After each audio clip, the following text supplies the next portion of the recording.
amici della Sentinel, è settembre, sappiamo bene che vi è stata una ricorrenza importante, quella dell'11 settembre del 2001, una tragedia che ha colpito non solo gli Stati Uniti, ma tutto il mondo e ha colpito nel profondo dell'anima tutte le persone che assistevano in quei tragici momenti, tutta una situazione che veramente ci faceva rimanere increduli per quello che stava accadendo. Ancora oggi, se ripenso a quelle immagini, sono ancora oggi incredulo, soprattutto al fatto che a un certo momento le torri sono crollate in maniera istantanea e su questo veramente nasce un mistero, il mistero del perché, della motivazione reale per la quale le torri così imponenti, così costruite già all'epoca con tutte le innovazioni tecnologiche che c'erano nell'ingegneria edile, sono crollate. Un mistero che ci lascia ancora oggi perplessi. Perciò, al di là di tutto quello che si è detto in tutti questi anni, da una parte e dall'altra, quelli che sostengono la versione ufficiale dei fatti, piuttosto che le persone che rimangono scettiche del come sono andati i fatti per come ce li hanno presentati. Sta di fatto che due strutture imponenti come le Torri Gemelle sono crollate rispetto a una situazione che nessuno pensava mai che potessero crollare, neanche chi ha costruito le torri. Tant'è vero che ci sono delle interviste che dicono che le torri sono state in simulazione collaudate per 20 fino a 250 km orari e per impatti di aereo più di un impatto di aereo. Perciò era tutto calcolato fin dall'inizio, fin dall'epoca della loro costruzione. Il mistero rimane, è un mistero ad oggi ancora irrisolto, ma ci sono stati nel corso degli anni degli scienziati che veramente hanno iniziato a studiare gli avvenimenti, a studiare dei reperti, analizzarli e cercare di tirare delle conclusioni su base scientifica, al di là che qualcuno nel tempo può dire che certe analisi non sono state fatte, non ci sono le prove per supporre alcune cose che lasciano presupporre per il loro crollo. Ecco che vi presento due scienziati, sono autorevoli, hanno fatto degli studi, è datata l'intervista che vi faccio vedere, è datata già da un po' di anni, che però la voglio riproporre perché è giusto ricordare, è giusto mettersi il dubbio ancora oggi sul perché sono crollate le torri. Perciò da una parte abbiamo lo scienziato Niels Herrit e nell'altra intervista c'è la scienziata Lynn Margulis.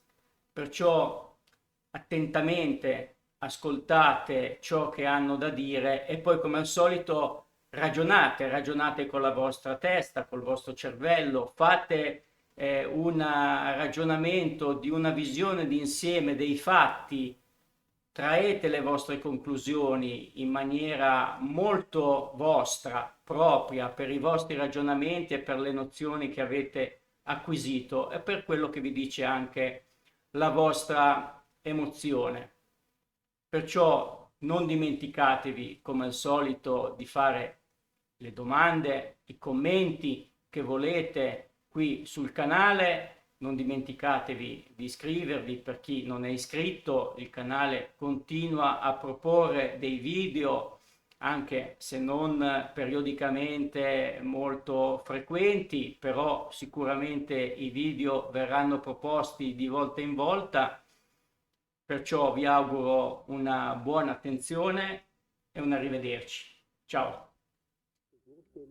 30 år. Dødstallet er foreløbig nået op på 150, mens 1500 er meldt mistet. Internationale forskere har fundet spor af sprængstoffer i ruinerne af World Trade Center. I en ny videnskabelig artikel får det forskerne til at konkludere, at det formentlig ikke var sammenstødende med de to kaprede fly, der i 2001 fik World Trade-tårnene til at kollapse. Så vender vi blikket imod 9/11, det store angreb i New York. Det var nemlig formentlig ikke sammenstødet med de to kaprede fly, der i 2001 fik de to tvillingetårne til at kollapse. Det konkluderer i hvert fald en netop offentliggjort videnskabelig artikel. Internationale forskere har gjort fund af sprængstoffet nanotermit i ruinerne af de sammenstyrtede tårne, og sprængstoffet kan ikke stamme fra de to fly. Tværtimod tyder undersøgelserne på, at det formentlig i forvejen var anbragt i bygningerne, og der er altså tale om flere tons sprængstof. Niels Harrit, du har sammen med 8 andre forskere lavet den her artikel, hvor I konkluderer, at det formentlig var stoffet nanotermit, som forårsagede sammenstyrtningerne af de her bygninger. Hvad er nanotermit for en størrelse? At vi har fundet nanotermit i støvet fra sammenstyrtningen af World Trade Center. Vi siger ikke, at der kun blev brugt nanotermit. Men nanotermit, hvis jeg skal forklare, hvad det er, så den sidste del af ordet termit, det er en gammel opfindelse faktisk fra 1893, som er en blanding af aluminium og pulveriseret rust, som hvis det reagerer med hinanden, udvikler en enorm varme. Der dannes i reaktionen jern, som er 2500 grader varmt, og det kan man bruge til at svejse med, det har man gjort, det er meget nyttigt, men det kan også bruges til at smelte andet jern. Men i nanoteknologien, der bliver alting meget mindre. Så de her to pulver, som man lavede i 1893, er nu om dagen nogle bitte små partikler, som er blandet umådeligt godt med hinanden. Og det betyder, at når de reagerer, så udvikles denne her enorme varme meget hurtigere. Og samtidig kan man tilsætte andre stoffer, således at nanotermitter både kan virke som noget, der giver en masse varme, men det kan også virke som et meget effektivt sprængstof. Faktisk er der mere energi i nanotermitter, end der er i almindelige sprængstoffer og dynamit. Og man kan også bruge det som raketsprængstof, så det kan bruges til det hele. Jeg var inde og google på nanotermit, og der er faktisk ikke skrevet så forfærdeligt meget om det. Er det et bredt anerkendt videnskabeligt stof, som man opererer med, eller er det så nyt, at det er næsten ukendt for mange andre fagfolk? Altså, det er en samlet betegnelse for en masse materialer, energetiske materialer, der har energi. Og hvis der ikke er så mange, der kender det, så skyldes det måske, at civile forskere, som jeg, ikke beskæftiger sig normalt med sprængstoffer til hverdag. Og med hensyn til mine kolleger inden for det militære forskningsapparat, så må du hellere spørge dem, fordi jeg ved jo ikke, hvor meget de er på forkant med nanoteknologi. Men altså, I har fundet det her stof i World Trade Center, og hvorfor mener I, at det har fået bygningerne til at kollapse? Ja, det er jo sprængstof, og hvorfor skulle det ellers være der? Men det er varmeudviklingen, I mener, der simpelthen har smeltet stålkonstruktionerne, som jo ellers skulle kunne holde bygningerne oppe, at det er i virkeligheden det, der har fået bygningerne til at kollapse som korthus? Ja, hvis jeg skal svare på det helt præcist, så ved vi det ikke endnu. Fordi det materiale, vi har fundet, har mulighed for både at fungere som sprængstof, som altså direkte slår tingene over, og det har mulighed for at smelte stålet. Sandsynligvis er der brugt begge slags. Altså det er min egen opfattelse af det, at der er en lang periode inden tårnene styrter sammen, hvor det for eksempel vælter med smeltet metal ud af det sydlige tårn flere minutter inden. Og det er et tegn på, at der er en proces inden selve sammenstyrtning, hvor man har svækket hele strukturen. Og så kommer der mere konventionelle, regulære sprængstoffer ind til de der. Selve sammenstyrtningssekvensen skal være enormt godt synkroniseret. Altså det er jo en hel række sprængninger, som man kan se hele vejen ned, når tårnene styrter sammen. Hvor store mængder taler man om? Hvor meget skal der til? Det er meget, fordi der var 3 skyskraber. Skal vi lige få det ind? Der var 3 skyskraber, men der var 2 flyvemaskiner. Og vi har jo selvfølgelig en nogenlunde fornemmelse af, hvor meget støv, der er blevet dannet. Og det kan man se på alle mulige billeder. Der er enorme støvmængder, som der kom. Alt blev pulveriseret, undtagen af selve jernskelettet.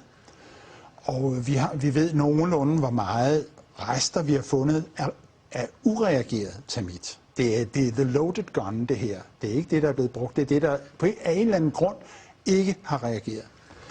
Og så, vi snakker om tons, vi snakker om over 10 tons, måske 100 tons. 10 tons, 100 tons i 3 bygninger. Ja. Og vi taler altså ikke om materiale, som normalt indgår i bygninger af skyskrabere. Nej. Det er super avanceret materiale, det her. Men hvordan placerer man sådan noget i skyskrabere på alle etagerne? Altså hvordan man får det ind? Ja. På paller? Ja, det vil jeg da. Altså, hvis jeg skulle transportere de meter, ville jeg da køre det ind på paller. Først en lastbil, og så køre det ind på paller. Hvorfor har man ikke opdaget det noget før? Eller før? Hvem skulle opdage det? Portneren for eksempel, altså at man kører rundt med 10-100 tons nanotermit, som man placerer på etagerne i store sække, eller jeg ved ikke, hvad man gør. Altså, det undrer mig bare, at man ikke har opdaget det. Jamen, det spørgsmål skal du jo som journalist stille til det firma, som stod for kontrollen, for sikkerhedskontrollen i World Trade Center. Men I er i hvert fald ikke i tvivl om, at materialet har været der. Ja, det er sådan videnskab. Du kan ikke rigtig snyde det, at vi har fundet det. Og det er ureageret termit. Hvilken modtagelse har jeres artikel fået rundt omkring i verden? Altså det er jo helt ny viden for mig også. Ja. Nu udkom den altså i fredags, så det kan vi ikke rigtig sige endnu. Men der er ikke så stor nyhedsværdi i det her, som du måske tror. Fordi at de 3 skyskrabere blev revet ned, det er der 100.000 vis af mennesker over hele verden, der ved. Fordi det har været krystalklart længe af mange andre grunde, end jeg kommer med her. Det her, det er kun det sidste søm i kisten. Altså, fordi, som sagt, det er ikke the smoking gun, det her, det er the loaded gun.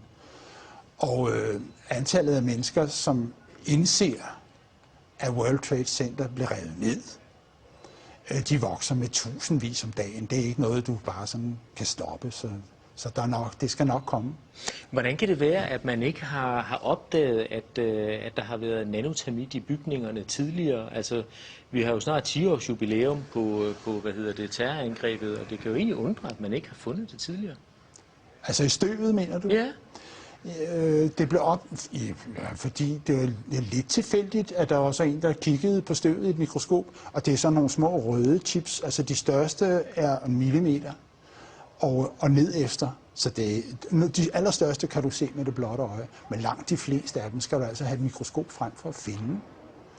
Og så det var lidt et tilfælde, det er lidt over 2 år siden, at der var en, der opdagede det. Og den videnskabelige artikel, som du refererer til her, og som udkom i fredags, den har været 1,5 år undervejs. Det er en meget omfattende artikel, det er meget grundigt arbejde, og det laver man ikke fra den ene dag til den anden. Men du har arbejdet i flere år, fordi det her, det har undret dig?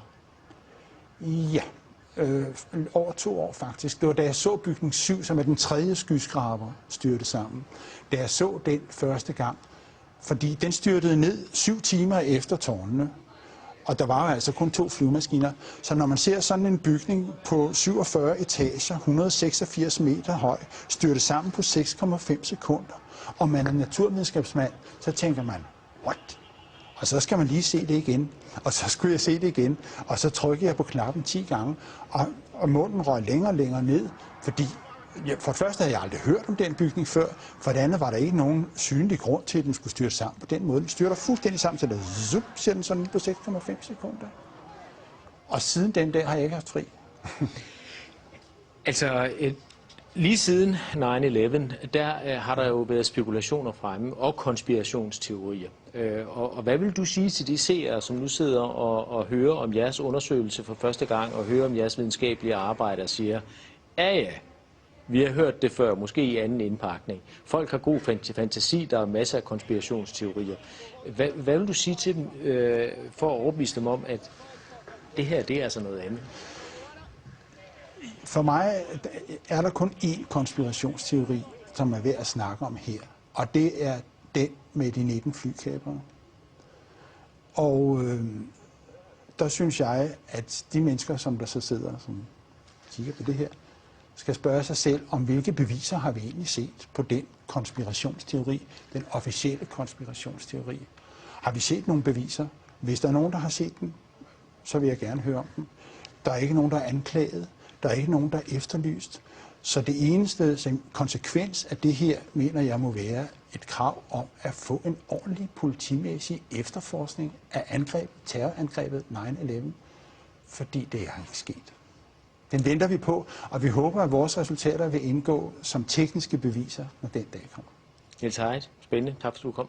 My name is Lynn Margulis. I science every day since I was about 16 years old. I teach at the University of Massachusetts. I have a PhD in genetics, but I really do much more geological things these days. In 1999, I was a recipient, one of several, of the President's Medal of Science from William Clinton, and 2 days ago I received the Da Vinci Award, that is the membership in the Da Vinci Society, and quoting them, the society is for the study of thinking is proud to announce that they're giving me this award, and it is the goal of the society is to develop a world-class thinking curriculum and to promote excellence in thinking by developing an honor society for the world's greatest living thinkers. That's somewhat of an exaggeration, but they gave me that medal. I reconstruct the past, natural history, from clues taken to be representational, and that's exactly what we're doing with reconstructing of why the buildings were destroyed in 9/11. Taking clues that you think are representational. That's in historical science, that's what must be done. The thing that's most important about science is that it's a way of knowing. And it's a way of knowing that anyone can participate in. Of course, they have to have some background and they always develop more. But it's a way of knowing about anything. And it's at the end of any kind of science activity, people will agree that they have collected evidence that illustrates a hypothesis, and if the evidence is contradictory to the hypothesis, one has to abandon that hypothesis and look for another one. And one must, in testing any hypothesis or trying to establish it, consider all of the relevant evidence, which may come from all kinds of places, observations, measurements, and so on. And insofar as people can be objective at all, they will come to the same sorts of conclusions. So science is a fundamentally useful and accurate and universal way of finding out about the world. So scientists always have to collect information, data, observations, and measurements around an idea that's being tested for its validity. And if all of those observations and measurements corroborate and are consistent with the basic idea, the idea then has got to be published and be available in an open and transparent way that others can criticize. If the hypothesis is really correct, the criticisms are a stand up. That is, a scientist has no better friend than valid critics, appropriate critics to whom they respond. And if the criticisms lead to abandonment of the hypothesis because it doesn't fit, because the facts don't fit the idea, then the hypothesis must be abandoned and replaced with something more adequate. And as science goes on, the adequacy of the basic idea and the hypothesis is corroborated over and over again by lots of people from lots of angles, and usually generates sub-hypotheses or related ideas that can also be investigated. But of course, science is never secret when it's done right. I would say that there's no bad science. There's just lots of things that are called science that aren't science, because science is a way of finding out that is self-correcting and involves many people over and over again, the same observations, or observations that are that are generated by the hypothesis itself. Anyway, these are kinds of rules that international scientific people will all agree on. Science isn't science unless it's published, unless it's openly published and made available for criticism by anyone who feels that they can criticize them.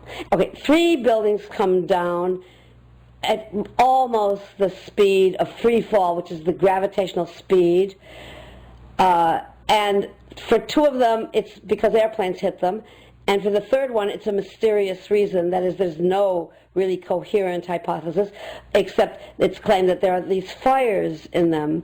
Now, the most obvious hypothesis for anyone looking at the films, and that was a lot of people, is that the buildings came down because there was very carefully controlled demolition with high explosives that had been planted many weeks, if not months, before.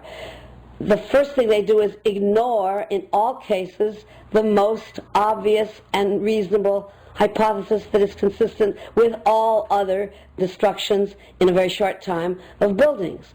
And what is worse is that all of the evidence was removed. You can't do science without evidence. Unfortunately, there was a lot of evidence about the pieces that the columns were broken into, the nature of the uniform nature of the dust. But very quickly, if this is a crime, I think everybody agrees it's a crime, evidence was removed from the scene of the crime. Well, if evidence is removed, no scientist can possibly reconstruct what happened. You can't do science when you are deprived of the evidence and when your hypothesis is the least valid instead of the most likely. When the most likely hypothesis in the case of Building 7 wasn't even mentioned. This is not science. So the claim is that it's something else. It's trying to prove preconceived ideas, not having data that they can use to make a model, but to prove a model that was unprecedented in the history of buildings collapsing. So we're not doing science here. We're not doing bad science. We're just not doing science at all, is my claim. So what, to me, is most impressive, since I do microscopic work all the time, are the many, many microscopic samples that show these extremely, totally unique red-gray crystals, red and gray in the same crystal, and it was found in all the dust samples. So the preconceived notion of NIST is that there's no evidence for explosives, and so there's no point in looking. That is the most unscientific thing that you can possibly think of, not to look because you don't expect to find evidence, and in fact the evidence is overwhelming that these red-gray crystals are very high-temperature incendiaries, and so they have a lot of evidence for something they have no explanation for. They don't even look at it. They ignore it completely, ignorant, and dismiss the explosive argument, and on the other hand, give an argument that's patently false, that no scientist will accept, that fires, office fires, can bring buildings down at the speed roughly of gravity, of free fall. They state these conclusions for which there's virtually no evidence, and then they ignore conclusions that can be drawn from the evidence. This is not a scientific procedure at all. Rule number 1 probably of crime investigation is to collect at the scene of the crime as much evidence as possible for what happened. And you had these steel columns in nice even pieces, and they were whisked away, and evidence was destroyed or removed systematically, extremely close to the time that the crime had occurred. This is not only unscientific, it's illegal. Many witnesses, firemen and lots of people, described the flowing molten metal, iron or steel, at extremely hot temperatures. And John Gross categorically had not denied their observations, so that because their observations don't fit his preconceived notion, he not only ignored evidence, he denied evidence. That is exactly the opposite of science, which considers all of the evidence that can possibly be relevant and build a hypothesis based on the plethora, the total of evidence. So clearly, if you have to lie or deny or ignore evidence, you are not doing science at all. What you're doing is lying, basically. So this is what NIST has done, denied and ignored crucial evidence. It doesn't fit their preconceived notions. So NIST hires this UL, this underwriter laboratories, to and they do their work, and they show that the floors did not fail, they did not give way. And then NIST doesn't like that result because it doesn't fit into the computer model, so they ignore the real results, and they misrepresent and provide evidence from authority that the computer model is right. Well, people do this every day, and they call it science. And the people who do it call themselves scientists. I claim they're not doing science at all. They're doing propaganda or publicity or whatever they're doing, but it's not science. It's not playing by the rules of science.